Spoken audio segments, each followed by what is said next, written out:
Okay, welcome everybody. We'll continue.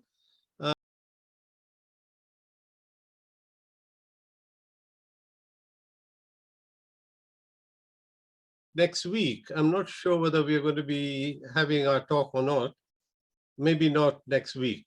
Okay, I'll say the same thing to that effect.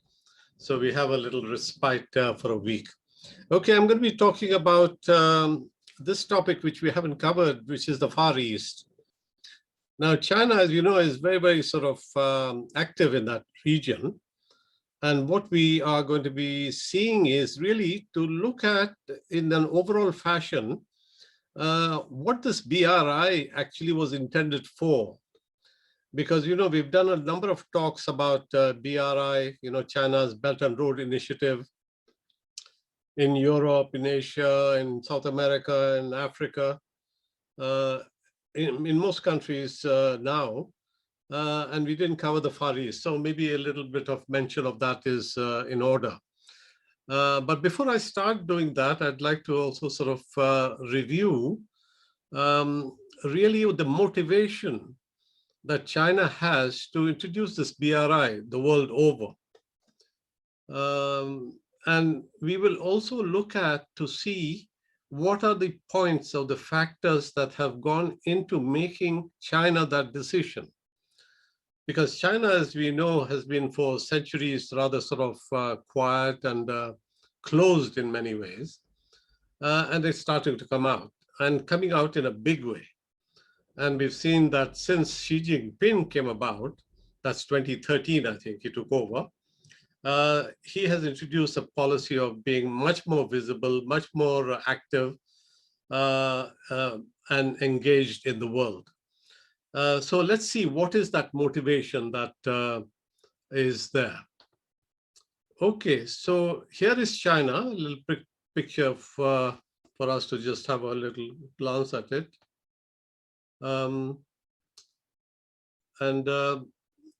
And these arrows you could see are really the economic corridors, if you like, that China is sort of building. And when I say the economic corridor, I'm talking about really the infrastructure built by the BRI, Belt and Road. And along with that would be the industrial sort of parks, the ports, you know, the stations, and so on and so on. So it keeps on sort of adding and therefore can be considered as economic corridors of China tying the rest of the world to it. So there are 5 points worth noticing. And what are they? Okay, now, you know, when Obama left, that was in 2016, he, in fact, before leaving, he had called something called the pivot to Asia. And pivot to Asia meant really that Obama says US has got to, in fact, be less active in the Middle East and more active in the Pacific, in that area, Pacific Caribbean area. And as a result of that, he also sort of started to work very, you know, I mean, in a very smart way called TPP. That's the Trans-Pacific Pact for Trade. That includes ASEAN countries, but left out China. So China was left out because that was the whole point was the pivot of Asia was to try and see whether it can have a better, if you like, active role with China in that region, which is really emerging as really a very strong power. So here we have basically, you know, that pivot to Asia meant that China responded. And China responded with this Belt and Road. Now, Belt and Road is, as we have said so many times, is the infrastructure tying so many countries to China. So it is that caused China to really start looking outwards. Because, you know, pivot to China, pivot to Asia rather by USA meant that China was going to be contained in some way and put at a disadvantage. But then of course, when Trump came about, he sort of, discarded the TPP. And then China, of course, slowly marched in, or was invited to become part of this TPP, which really became the RCEP. We'll talk about that later. Here we are. This RCEP is really the Regional Cooperative Economic Pact. So this is the TPP, which Obama had initiated, with USA being the central sort of power. And then it had all these Pacific Rim countries there, along with the ASEAN countries, but excluding China, see? Yeah, and of course, Korea. So now, in the meantime, what China was doing was to create, slowly with talks, which really ended up now as having just being approved by all these countries here into what is called the Regional Cooperative Economic Pact. And it's a huge thing. So you could say really it is TPP plus with China in it.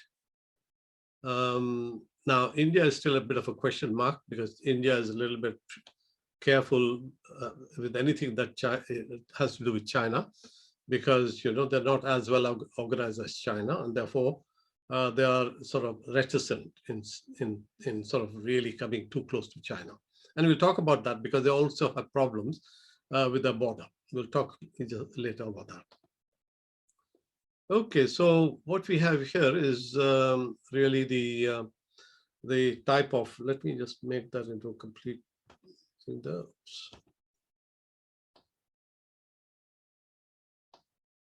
Okay, here we are. So the 5 points we said. One was the pivot to Asia. The second point here is the international relations. Now, international relations is a rather loose and very general term, but we may be surprised to know that it has its origin in something called Westphalian Treaty, which was done in the 17th century.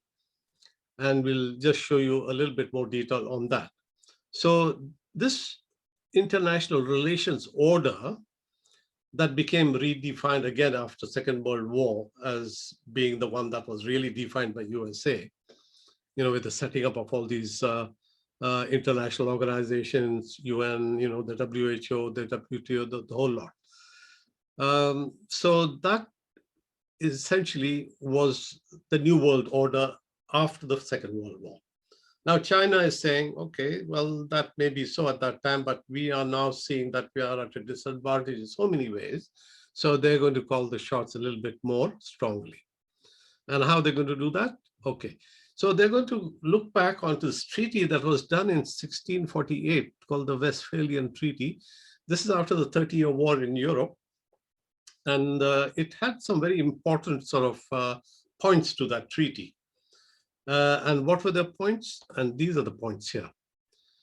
It defined international relations as being a global system based on the principle of international law that each state has sovereignty over its territory and domestic affairs to the exclusion of all external powers. Now, that's very interesting because, it says, look, we need to be able to sort of run our own affairs. We don't want anybody else from the foreign countries to come and tell us how to do things. And they shouldn't do anything, against our approval. So this non-interference principle was established as long ago as that. And everybody abided by that. But at the end of the Cold War, the United States and Western Europe began taking post-Westphalian order in which countries could intervene against human rights abuses in other countries. Now, this is the thin edge of the wedge, a slippery slope. You start off by saying, okay, this is something which is really, nobody can argue against it. So if human rights are going to be abused, we have every right to go in and do something about it. It's a little bit crazy in some ways because, no country really has any right to go into another country. Of course, this then really is a bit like the old, if you like, thing about God and country. You had that slogan, you marched into another country, and then sort of, did whatever you did. So those sort of things were pretty, if you like, uh, you know, not included as being part of the Westphalian. So they called it the post-Westphalian sort of order.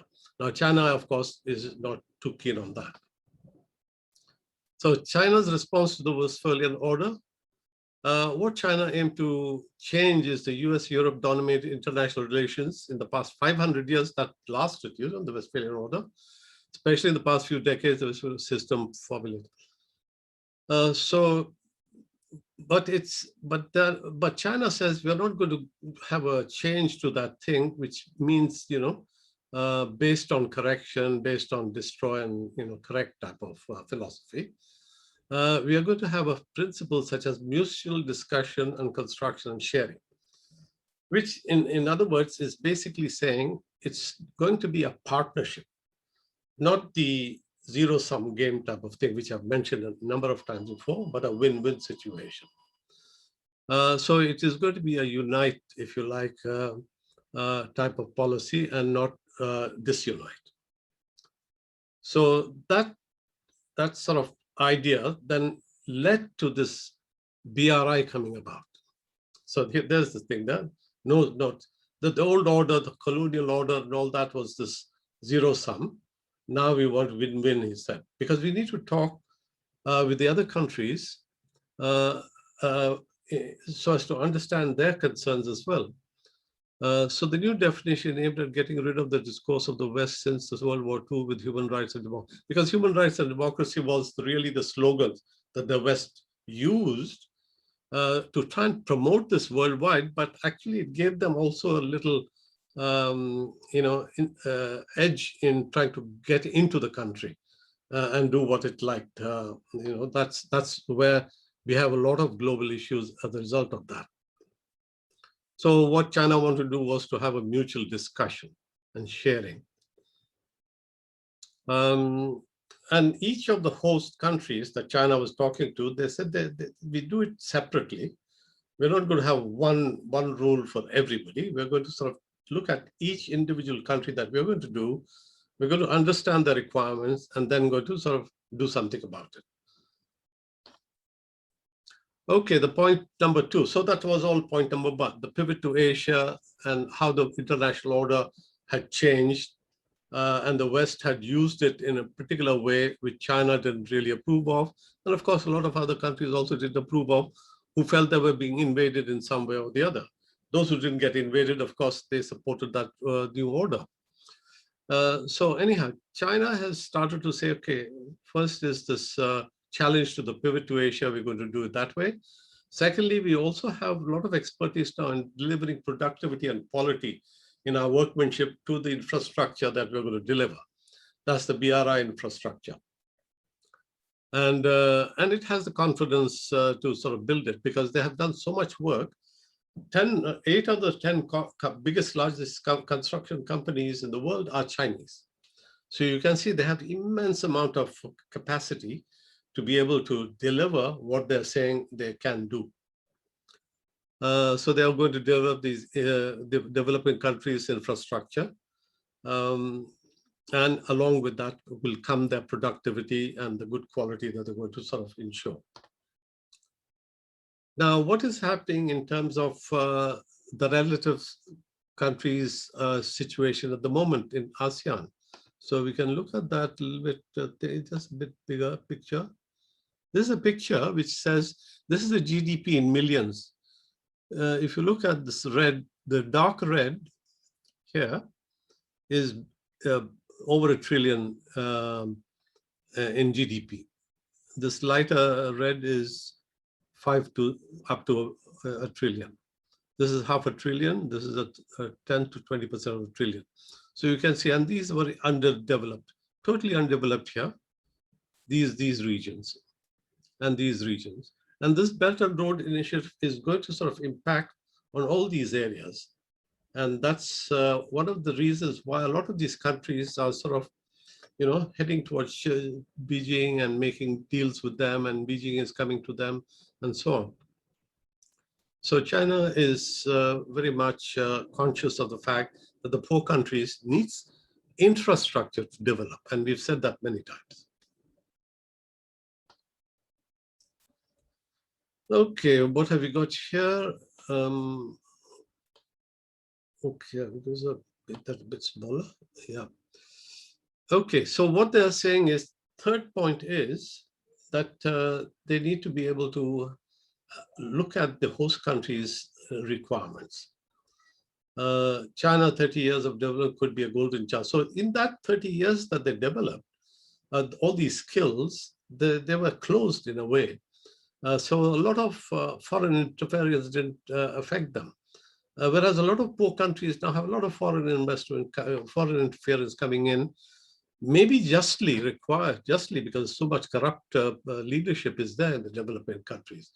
So we have, in this case, in China saying, okay, we are going to develop infrastructure in these poor countries, but we will have a lot of control over the financial deployment of that, the project finances.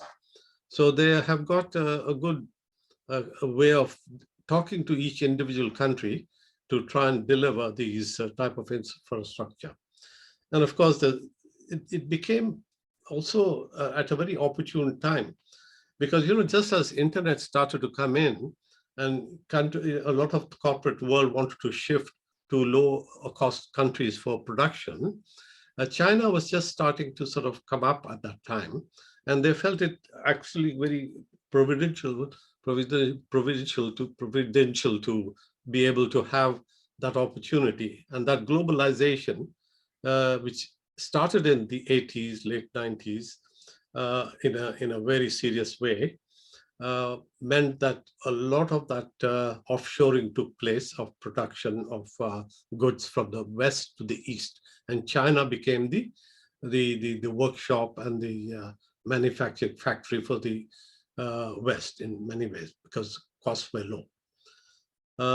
And then, of course, they joined the WTA as well. That helped it, because that it gave it's sort of multilateral type of cover for doing all the things it wanted to do. And I don't think it necessarily wanted to take advantage of any country, but it needed to be able to sort of have good credentials to be able to go everywhere and say, look, we are going to do everything by the book.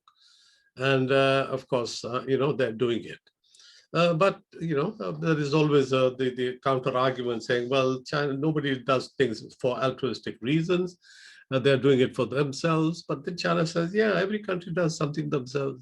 But at the same time, we want to do something for the others as well. And the motto when they came in, the Chinese sort of government, they said, we want to do something for the people. We're not necessarily out there to sort of either sort of sell communism or anything or democracy to anybody. We want to better the lot of the people. And with that sort of motto, they are saying, yeah, we can deliver you infrastructure that will help your economic well-being. And that is good for the people. What does WTO stand for? World Trade Organization. Thank you. Now, this is just basically, with all this big BRI coming into every country, there's going to be impact on the culture as well. But China is a bit careful about that, because, in the case of Gwadar as well, as you can see, they have created a village which is for Chinese only. And it is for the crew that works at the port there, and also for the building construction. So there is no sort of mixing of local culture with the Chinese people. They've come for a job, they do the job, and they go back. So that is happening so far. So there is not a big melange integration of this issues taking place and all that, because their purpose is quite different. They don't have foreign policy of occupying other countries. They want to do good trade with them, but not necessarily like an empire, like the British Empire or something. Don't go and have an empire of that sort. Or for that matter, in the old the old days, the Roman Empire, the Muslim Empire, and nothing of that sort. They're saying, no, we just want to have good trade relationship with everybody and make life better for everybody. So this is basically saying that for every host country, you need to be able to understand the requirements, because as you know, there are lots of Islamic countries, and there has been the old sort of colonization from the West in all these countries. And that has impacted them. Even Afghanistan today, it's a sort of Islamic country. But some of the values that are being sort of discussed at this Taliban and US sort of withdrawal type of talks that are going on has to do with bringing about a change in Afghanistan. Now, the change may not necessarily be to the liking of everybody in the country. Maybe from outside, we would like to bring about a change, but I think the people living in there should also be recipient in some way and should be having the freedom to do that. I think that's what the West is trying to do, is to give them the freedom. But I don't think some of the powers that be, especially the Taliban, are going to be able to sort of be giving the public all the freedoms that you have in the West. So we'll have to see how that sort of evolves. But here the point is that China is not going to get into those types of argument of having to rebuild society from the religious or cultural perspective, but rather only from the economic well-being. And therefore they are, knowledgeable about the Quran, the Hadith, and so on. They haven't exported Confucianism or Taoism, which are their particular philosophies. So in a way, the religion is not an important export, if you like, or a philosophy of export. And for them, religion has got to be really taken as a secondary consideration. That's why this Uyghur thing has been played up quite a bit in the Western presses, because we still regard the freedoms of religion and all that as being very very, very important. But the question that needs to be asked, which China is asking, of course, is there is a priority that needs to be assigned for the individual well-being versus a community's well-being. You can't all of a sudden put the individual's well-being right on top for the detriment of the whole community. So this is something that you have to sort of balance out and do it in such a way that you can't simply keep on saying, well, human rights all the time. The community well-being is important. That's what China is saying. Okay, the other point here is about China-India border, because that's again one very important aspect of this BRI. Because if you're going to build the infrastructure that is going to connect practically all the countries around China, one country which is not part of that BRI is India. So what is happening here is that the border from Pakistan is taking China, linking China up. But China has so many claims here, even this large area, Arunachal Pradesh, this is the whole state of India that has been claimed by China. China has also claimed some territory here. So India is a little bit sort of apprehensive about Chinese these actually territories were defined by somebody called McMahon Line during the colonial days, British Empire days. So these lines have not been accepted by any country except by Britain having put a line there. So the argument is that we don't recognize that line, That's what the Chinese are saying. We claim that as well. Okay, so here we've got, so this is what I was just saying about the Kashmir issue and the border issues with Pakistan, and really that needs to be sorted out. I think at the moment, there hasn't been a hot war between China and India. Even lately, when there was a problem about Ladakh, there was a bit of a fight, but the fight was more like fisticuffs with sort of rods and so on, because the treaty says you can't use guns. So there wasn't any gunfire used and so on. But people died. And there was, the thing was, hushed, well, not hushed up, but rather it simmered down. And China has taken some territory and occupied some of the strategic areas against the wishes of India. So India couldn't do very much, so they keep quiet about it. Now, one other thing about the China-India question is about the question of democracy. Now, India is a democracy, or at least so-called democracy, because lately it has been taken over by BJP, and that is a very rightist government, and we don't think there's much democracy when you have a government like that.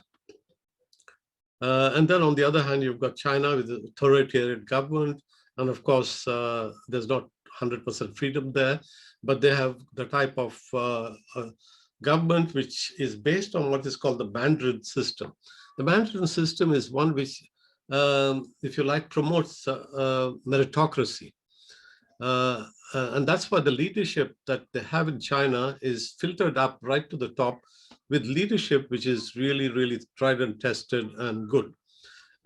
As opposed to democracy, where a lot of corruption, the corrupt financing that takes place also in, say, USA, the campaign finance, and in India, 30% of the Indian parliament MPs have criminal records. So we hear. So this leadership, the way that it comes in the democratic world, is not a tried and tested one. So you can see the leadership really doesn't take good decisions, and therefore they're not very effective. So there's a discussion at the moment taking place whether this requirement by the way that China is heading with an authoritarian country is going to go real fast, and it looks as if it's going to go real fast because of the good leadership, whereas democratic countries are not able to implement good ideas because there's so many issues that are there and they can't do it. Now, this is the corridors that we talked about. This is China. You've got all these. The brown one is the land routes, and the blue one is the sea route. So you can see complete, if you like, coverage there. Now, one of the main reasons that China is also sort of concerned about in developing this infrastructure is because of this issue about, you see, if it has to get oil, it has to get oil from here, Persian Gulf, goes all the way down here, goes all the way here, and goes up to China. And these straits are very narrow. They can be blocked. So China is afraid that, if there is a tensions and war between China and others, this might get blocked, the energy will be cut off. So they're having alternate routes. And one alternate route is this Gwadar in Pakistan.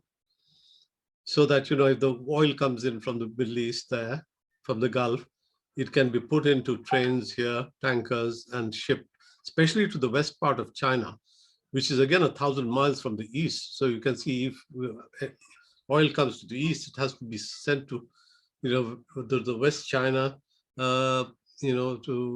for any development. That's why it's not very highly developed. Most of development is in eastern China. So it's got these alternate routes that it also is planning in terms of this strategic, its own strategic requirements for energy safety. This is the energy requirements. It's not a very good picture. I don't think it's worthwhile, but it's just to show that the energy consumption is growing at this pace. This is billions of tons of oil or equivalent, it says here. So China is very much a big user. India is very much. The West is not so much, because I think they're going to be less dependent on well, it seems to me that they don't need as big a requirement for energy, primary energy, they call it. Now, what is the demand that is going to be pushing everybody? It's the population increase. So you can see that Africa is going to grow really very fast from 2015 to 2050. So there's going to be a huge increase of 100%. Oceania, that's the one that's in the Pacific. This includes ASEAN and China as well. Latin America, 20, and then North America, 20%. So the increased population is going to be much less than the one in Africa and in Asia. And these are just the relative figures of how the whole world population will be looking at the year 2100, as opposed to 2050. 2050. So there'll be quite an increase taking place. I won't go into the actual numbers, just a visualization of this. This is a relative sort of increase. If India is there at the moment, then it stays there in 2015 at the same level. But at 2050, it's taken over China. So it becomes the most populous country in the world, and China comes second. So that's the relative sort of things that you can have a look at that at your leisure in from my archives. By the way, I should tell you that on the timetable, it tells you to visit the archive. So archive is the place where I've put all our talks in there. So you can go back to our 50-odd talks that we've got over there for the past, the ones that I have done, and you can pick up any one of them and have a look at your own time and leisure. Okay, coming to this ASEAN countries, where the BRI is going to be. They're going to build these international submarine cables. They've already started, and they're going to be doing not only submarine cables, but land sort of cables as well. And they're going to be putting in not only, they're going to do the communication networks as well. And of course, they'll be using Huawei and whatnot. That's the fifth G type of technology, which we are hesitant to use here in UK because we think they're going to be stealing the data from it, which I think is not really true, because there are ways and means of ensuring that that doesn't happen. And but it's a political game that is being played. Now, this is the connectivity. They're going to make these countries, Vietnam, Myanmar, Laos, Cambodia, and all that into very digitally, if you like, a digital environment, so that all the work. This is the international harbor control. This is the stock exchange. All sorts of things can be, and this cloud computing type of activity is also underway. So countries like Vietnam and all that, they're coming in very, very fast with their skills in this area. Now, this is just a picture showing you that this influence of China globally. Here we are, the China's Belt and Road Initiative, bid to enhance regional connectivity and embrace a bright future. So every country who's not so well off is going to go for it. So that's what's happening. Here we are. These are the countries that are involved. From southern China, they're going to be linking up to these countries, Singapore by rail, and there's another one, maritime sort of Silk Road type of. So we'll see a map here again of that. Infrastructure is comprised of networks and maritime connections. Yeah, Cambodia, Laos, these are the countries that are all going to be connected up with not only digital sort of cables, overland and sea, but also through rail networks. And of course, they've got the ports as well with that. So this is what they're doing. See, these are the ports. This is the roads that are being built. So trade with all originates and ends in China. That will incorporate, all these railway lines and routes along the way. This is the Bangladesh, Cambodia, Malaysia, Indonesia type of thing there. Thailand. So really all that Far East is going to be impacted through by these train tracks that are being put in there, the shipping that is going to be touching all their ports, and these are the ports, yeah. They're also into Maldives. 40% of the entire sort of GDP of Maldives is now engaged with the projects with China. Bangladesh also has vast investment that China is making, 35 billion. That's again, so these are submarine cables and overhead sort of cables, New Silk Road. This is the type of deal they're doing with Indonesia. And it's quite a big project, and they're into so many projects over there. We'll see which ones. We'll execute investment worth so much, 28 national projects under framework of this BRI. So that's going to help jobs and education, which is going to be two basic things that a country requires to develop. And of course, employment for thousands, tens of thousands, millions of people is going to be there. Okay, these are the projects in ASEAN here. The ports, connecting China's ports here.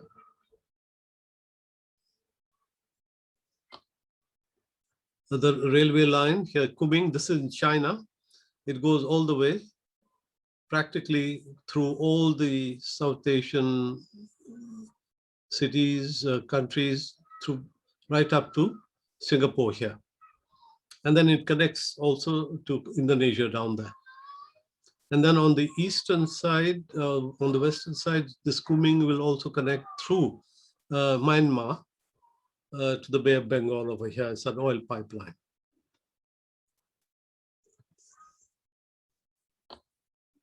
Now this is the Jakarta. This is Indonesia, high-speed rail link here, right across it.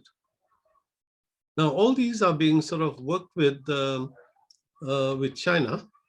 And China, because it's doing so many projects all over the world, it has immense sort of capacity and expertise. So they're very well positioned to do that. And this, I thought I'll just put up a little thing there, that Sinovac. This is the vaccines which China has produced.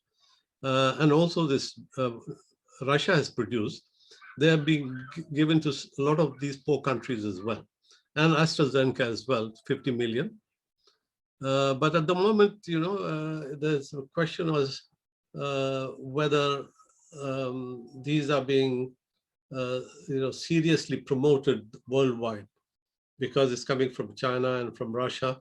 But the good visibility for these vaccines, Pfizer and AstraZeneca and Johnson Johnson and Moderna, all those types of vaccines that are being produced are getting a lot of limelight. Not these so much. But these are going to some of the poor countries. Okay, I'm going to be stopping here so that we can have a little Q&A, because that's always something that we all like to indulge in. So I'm going to stop the share here.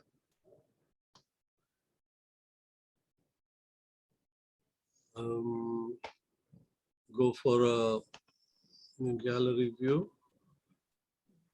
Go for the big one there. Okay, I'm going to unmute you. I think you have to unmute yourself, I think. Yeah. Yes. Can I ask you, Shafiq? Yeah, go ahead. When you talk of belt and road, I've never quite understood what the belt was. I understand the road. What is belt? Yeah, actually, it's funny that you asked that, because the belt is actually the road. Ah. Yeah, you see, that's right. You see, the land routes are called the belt, and the sea route is the belted and road. Yeah, Belt yeah. up. It's funny. I got a little bit confused initially with that, you know, nomenclature, but there you are. Yeah, shall I ask a question, Sophie? Yeah, somebody, you have to unmute yourself. Yeah, can I ask, with all Yeah, sure. with all these things going on in India, and you mentioned the population, and you know, do you think all this will change, you know, after this COVID? Because look at the number of people dying there. You know, I mean, it can't then still remain the largest populated country in the world. Well, I mean, even if you talk about the total number of deaths, it's a minuscule part, because we haven't faced such numbers. We are thinking it's going to make a big difference. I don't think so. No. India has over 1.5 billion people practically, I think, and the total number of deaths is what, 1 million maybe, you know, Yeah. which is nothing compared to, you know, over 1 billion people being around. So I don't think you should worry too much about but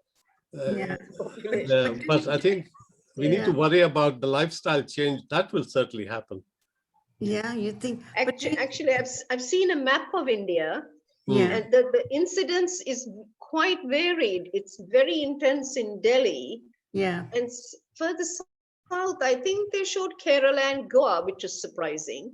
But there are lots of states where it's quiet, which is Yeah, I why know. they haven't introduced a lockdown, because the different states, Yeah, it's only in a few areas that they ran out of oxygen.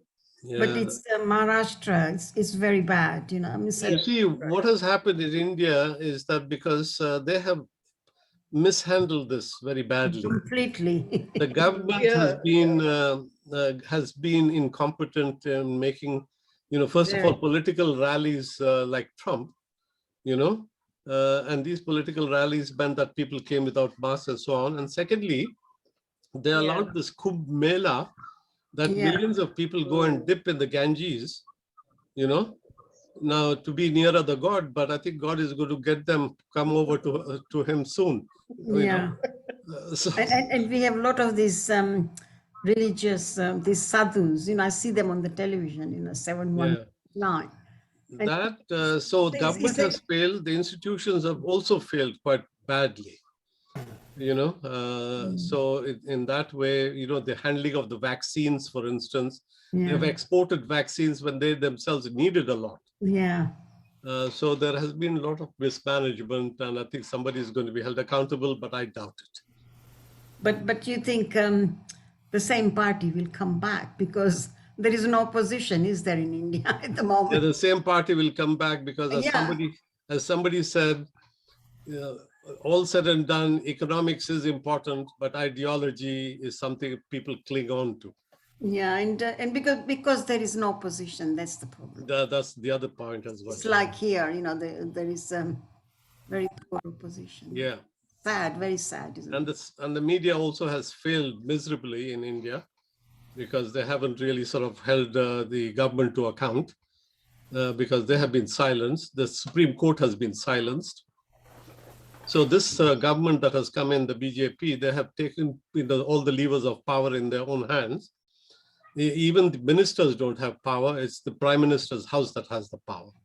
So you can see why the disaster that's taking place is because of incompetence and fear. They're persecuting journalists. I read a brief story the other day that if you publish anything anti-government, it's regarded as almost treasonous. Yeah, this is it. You see, that's why there are a couple of journalists who are pretty sort of solid. I was listening to one, Karan Thapar, interviewing the professor from Minneapolis. She's an Indian lady, in fact, epidemiologist. She was predicting about even a month ago that the Indian sort of infection rate will touch 300,000, which it did last week, I think. And she's also predicting in the last couple of days that it will go over 500,000. So there is going to be quite a huge numbers. And with the shortage of oxygen, I'm not sure how they're going. Even Pakistan, the charity in Pakistan has offered to send them oxygen, which I think is quite a good move with Pakistan for improving relations. But I don't think India is going to accept that. Really? Yeah, well, I mean, if they're smart, they would. But, I think they're worried that if they let them in, then they'll sort of... They'll lose their support. They'll probably I don't know. Yeah. But it's very sad. So many people are dying. Yeah, that's right. Yeah. Javi, are you hungry? You're having something black in your face there. Oh, it's your mask, is it? It's my socks. Oh. Sorry. You're not going to eat your socks, are you? Washing out the laundry. Okay. Shafiq, just go ahead. say that when these countries are agreeing to all this building infrastructure, there is a deal, isn't there, that they have to pay back. They don't get it for nothing. It's like a big loan. Yeah, the traditional way has been to pay them back in dollars. That's why the euro dollar, the what are the international dollar has such great demand. Whereas China is saying, look, because the supremacy of the dollar is there, it leads to all sorts of sanctions being imposed and abused because of the position of the dollar. So they want payment usually in resources that these countries have. So they have less demand for dollar in a way. And they said, okay, we can have some sort of a barter type of deals as well. I'm not saying they're not going to deal in dollars at all, but I'm saying a lot of what the repayment for Chinese expertise and help is going to be paid back in kind. Like a lot of oil needs to be, and resources, because, China is hungry for resources. And all these poor countries have the resources. It's just that they can't dig it up. They don't have the infrastructure. So China is saying, okay, we'll do the infrastructure for you. We'll dig your mines up, take out the stuff, you give us the stuff, and we'll build you all these things. So you don't think they've got military ambition? Well, I think the old days of military supremacy, which is the old policy, you see, with USA having 800 bases all over the world, this is the colonial, post-colonial type of approach to dominating the world. Now, the new scheme is really the power of the economy. If you have really strong economy and you can then call the shots in so many ways. So the game has shifted from strategic to economic, I think. So if you have good, people having a better, delivery of, requirements, why would they want to emigrate? Why would they want to fight? Why would they want to every person wants to have a good life and a peaceful life, So I think if the economic well-being is taken care of, then people's problems diminish considerably, and they can't be abused so much or taken control of so much by even religious parties. Because you see, all these issues of injustice and deprivation and so on make people group together and fight against whatever is being told are their enemies. So if they are better off, like in the West, a lot of people are better off. They don't get drawn into political battles so easily or religious battles so easily. Whereas it's very easy for anybody to sort of be drawn into these religious sort of things, like is happening in Pakistan right now. The TLP is going on a rampage in a way, and Imran Khan is, in a very dicey situation. Simply because, you see, what had happened with the TLP is that Macron, when he told the French school teacher that he showed the cartoons of Muhammad, saying that's the freedom of action, so he should be allowed to do that. So the whole Muslim world was up in arms, and particularly in Pakistan, they said, no, we want to throw the French ambassador out. And that's why there's big sort of confrontation with the government, because Imran Khan is saying, no, we can't do that. We can't throw him out, because then half our exports to Europe are going to be cut off as well. So it's like shooting yourself in the foot if you do that. But what we can do is to appeal to the whole world to make Islamophobia an offense, in the same way that Holocaust mentioning is an offense. So let's do that. Rather than sort of say, in the name of free speech, we can also sort of do everything about the Holocaust. So it is double standards if you do that. So he's saying it's far better to sort of make Islamophobia, something criminal if they deliberately do it,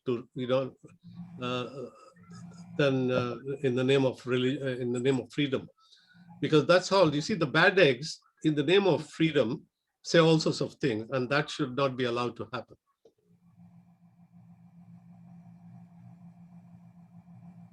Yeah, Jim. On one of your slides, you talked about the philosophy of looking after the good of many, and you have to suffer perhaps a little bit of individuality freedom. and it comes from, I think you had a slide, it comes from a Yeah, river. Westphalia. No, that was one of your slides about Taoism, I think it was, you mentioned, I didn't quite catch that. You were talked about it just before about Taoism, the Chinese Yeah, philosophy. Confucianism and Taoism. I Yeah. didn't quite understand that, how that links to what you just said. Well, you see, when you had these slogans, in the old days, the slogans used to be for God and country. You know, those were the banners that you sort of marched with and invaded or went to war with.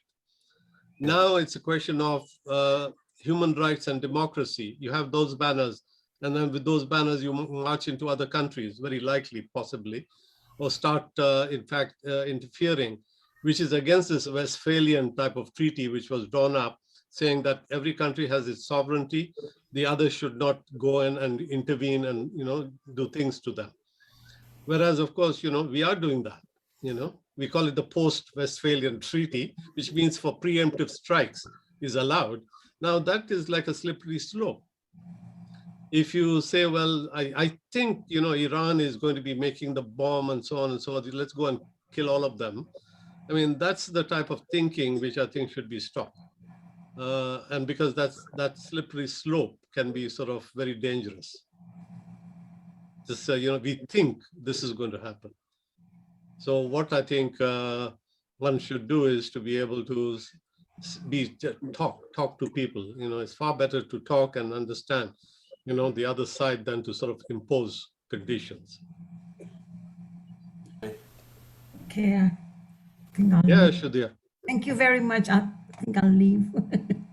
Go. Yeah. Okay. My Well, grandson from school. Thank you very much. yeah. Well, thank you. Interesting. I'm just Well, just to say one thing, I don't think I'm going to be talking next week, which is bank Right. holiday, right? yeah. Yeah. No talk on a bank holiday. No. I'm going to put that on the timetable as well. Yeah. Thank Say you no very talk. much. Thank you. Yeah. Very interesting Okay, talk. thank Thank you. you. Okay, very good. Thank you I very think much. we're Thank you. nearly sort of finished. Yeah, 4 Pete, minutes to can go. I just ask you one thing? Yeah, sure. If we're saying that it doesn't matter what happens inside another country, that nobody will go and help the victims of that. So, you know, like in Yugoslavia, when, you know, one group was murdering another group and massacres were happening, that Bad, America wasn't it? decided to intervene. But so you're saying that that would be completely... No, according to this theory, the treaty is that you can have help coming in with the agreement. Mm. You see, it's Yeah, but the against... people who are in charge, if the people in charge of the country are actually doing the violent How can they give you the... killing, then they're not going to agree, are they? Yeah, well, You'd this have is to the point. only- You see, at what point are you going to sort of say, we are going to go into another country? Because this is usually the slippery slope I was talking about. Yeah. Well, you'd have to allow the other people to be killed and, Yes. you know, deal with it. Just don't. Yes. Um, I thought that was a purpose of the UN, that it's a more, I don't know, less subjective, an agreed decision rather than one country marching into another. Yeah, well, you Yeah. see, Maureen, you know, one could very well say, well, we want to go and save the people who are being killed, but actually the intention sometimes is not so sort of altruistic. You know, one may go in there with some excuse. Mm. Yes. And you mean that yourself Sometimes. initiate a rebellion? You see, you like, Yeah. you know, That the is- yeah, that is hitmen of the corporate world, they send somebody down to the country, you know, cause a problem, and then get the country to come in. So, you know, all sorts of mischief-making tactics can be Yeah. used to march into a country. Because I think when Russia went into Afghanistan, I have to say I'm not an expert on all of that, but what I read at the time was that they were invited in by the president or the prime minister, was it Nazibullah? And he asked them to come in to help him defend against the Mujahideen, because Mujahideen were shelling Kabul.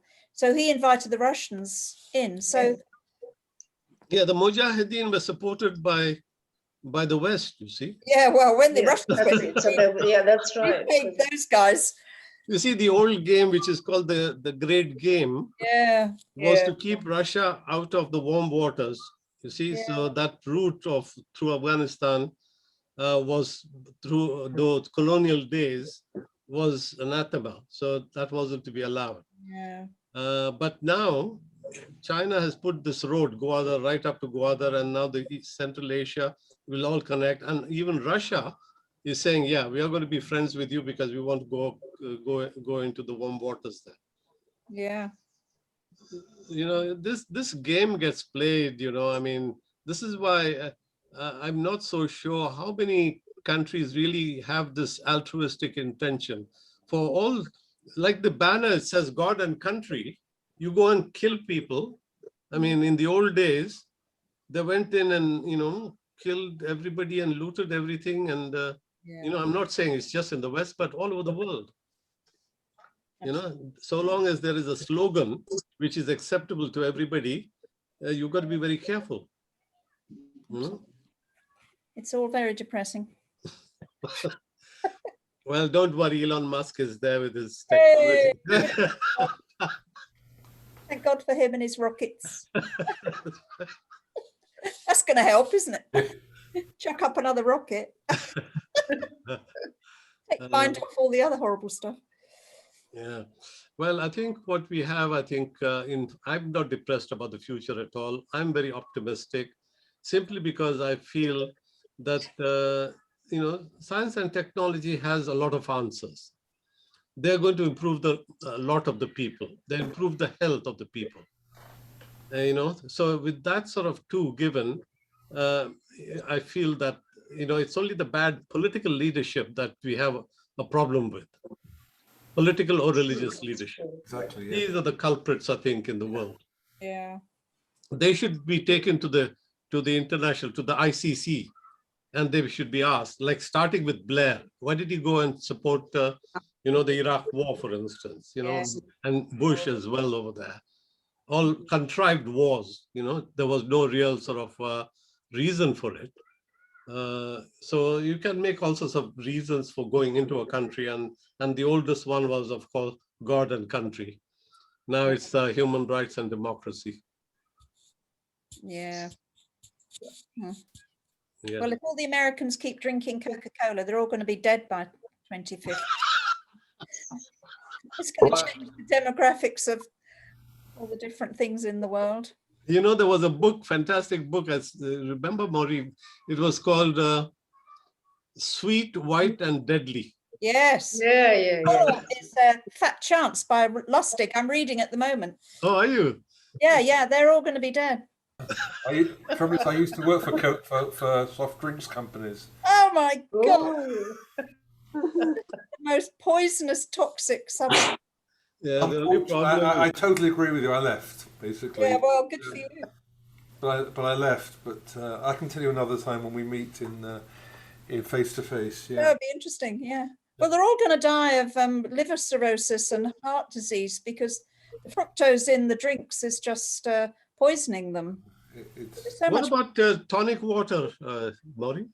Well, you've got to look on the label. If it's got fructose in it, high fructose corn syrup, it's the most dangerous substance. It doesn't go into it goes straight to the liver and it lays down all this fat in your liver. And people are dying of liver failure, but it also gives you heart disease and high Really? It says on the bottle itself fructose, or does it say sugar? Well, they're wised up now. They're calling it sugar. They used to call it fructose. Well, Jim, you might know. Did they used to put fructose on the label?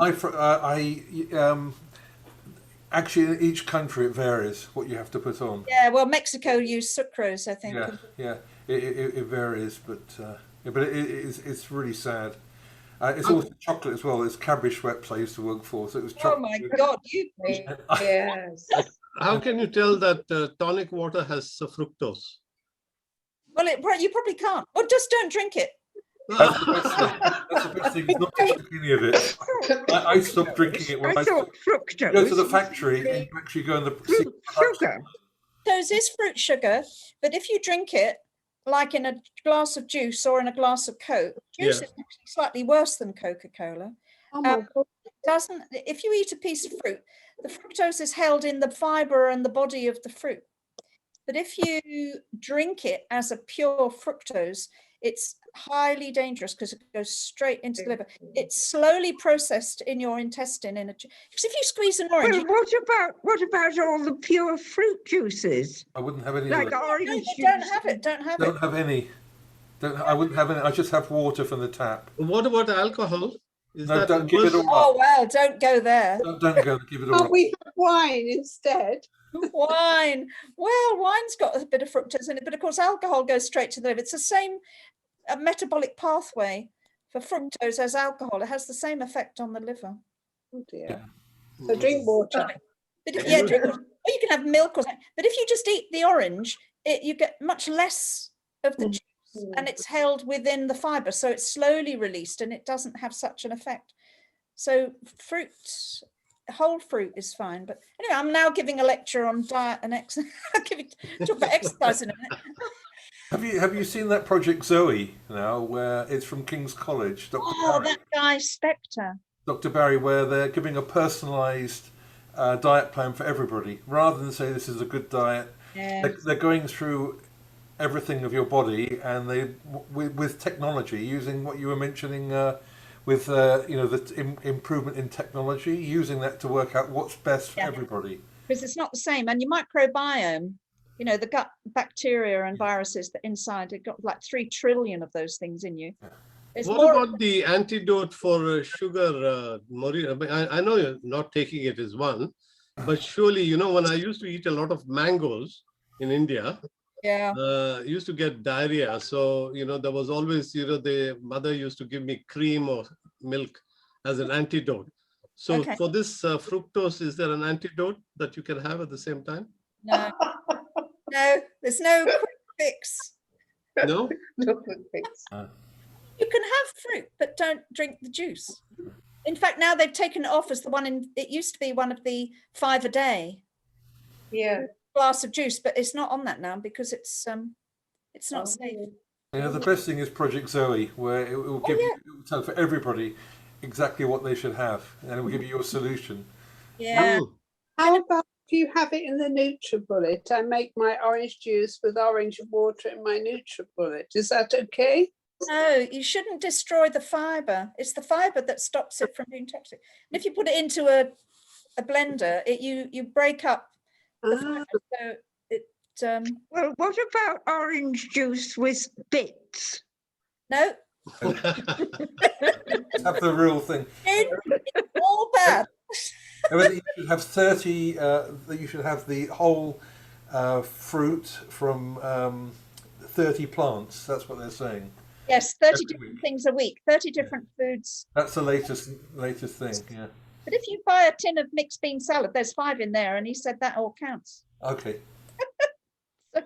But I'm quite surprised that there's no antidote, because normally, like for instance, when I went out for a little walk and I got a nettle in my hand or in the foot, right next to it was this dog rose. So you rub on it and then you're okay. The dock leaf, So there's an antidote, I'm sure, for everything, Maureen. Well, the antidote is to eat the fruit. Don't drink the juice. But we need something to drink as well, isn't it? You're saying no alcohol, no wine, no tonic water, no nothing, no. Oh, it's hell. You might as well all just die. Yeah. What about buttermilk? Buttermilk. Well, apparently fat's back in now. Fat was out, but now it's back in because they found that saturated fat wasn't so bad. So, okay, I'll have to stick to buttermilk then. Yeah. They're all back in now. Eggs. Yeah, they're also sort of approved.